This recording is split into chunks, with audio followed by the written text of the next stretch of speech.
Let's talk about Invincible Season 2 Part 1. This video will have spoilers for the first season, so if you haven't seen Invincible yet, then why are you here? Go watch the first season, the first 4 episodes, then come back. Anyways, I wanted to talk about Invincible Season 2, the first 4 episodes. A little bit disappointed, mainly in the finale, the mid-season finale. I'll explain why. So basically, we're following the events of Invincible Season 1 by about a month. Mark has PTSD, and he basically wants to get back in the game, but CISO won't let him. And there's some growing pains with the Guardians of the Globe, the new team. They're not as effective, so they put Immortal in charge, and there's some infighting. And then there's also some other stuff going on behind the scenes with the villains. But overall, I mean, I think they rushed things way too fast. If you think of the first season, it's basically 6 episodes of just like world building, threat of the week, and then we get that bombastic 2-part finale that just rocked the house down. The big twist, the big, reveal, the big why Omni-Man is on Earth, And it's a really big moment in the comics, but it also is in the show. And for the mid-season finale, they decided to do the alien planet the Thraxans, the bug people. And that's one of the biggest pivotal storylines in the comics. I've read all the comics. And basically, I didn't like how they presented the battle, really. I mean, we basically, end of episode 3, Mark agrees to go to the planet. He goes there, and then he has, the quick chat with his father, and then we have a huge Dragon Ball Z-like battle. We have 3 Viltrumites versus Mark and Omni-Man.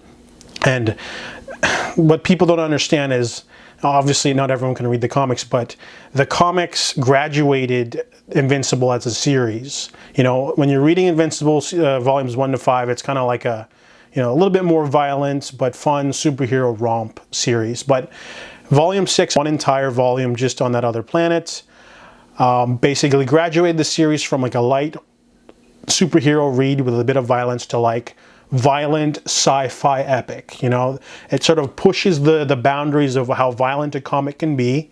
The battle in the book is just them pounding each other for pages.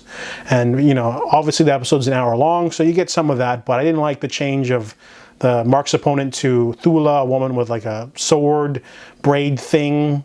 And they didn't really capture the scope and the destruction of when Viltrumites show up, they can destroy a planet. We've seen Omni-Man do that with the Flaxans.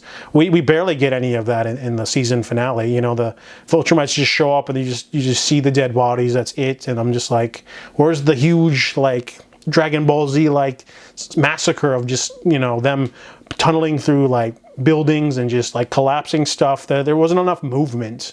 I don't know if it was a budget thing or a rush thing, but it didn't capture the immensity of when Viltrumites show up, even one, it's dangerous for everyone. And the comics do have several more large big events, maybe 3 or 4.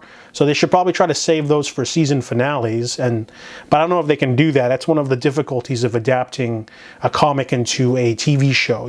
For example, I'm not going to get into specifics, but there's 2 villains that show up in Invincible. One of them's a revenge storyline. The other one's a person from another dimension. Mark manages to defeat them both by talking. It's a really interesting sort of change of how he's able to be more of a mature superhero. He doesn't always have to punch people. And if you were to take all those storylines, you could put that into 1 episode, right?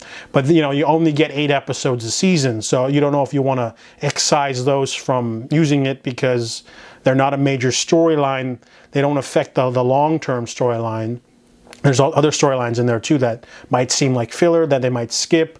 It's really hard to do that because when you're reading a comic, you can just have dedicate 2 pages to a villain saying, "I'll be back." But when you do that in a show, it takes up 30 seconds and people are going to be wondering, hey, when are we going to see more of that? When are we going to see this? And I guess, when you're reading the comics over the course of several years, you can build up and allude to things. You can, reference things. But in a show, people kind of want the payoff as soon as possible, So if you introduce Angstrom Levy in the beginning, we're probably going to get Angstrom Levy's finale at the end of the season, and I feel like that's too soon.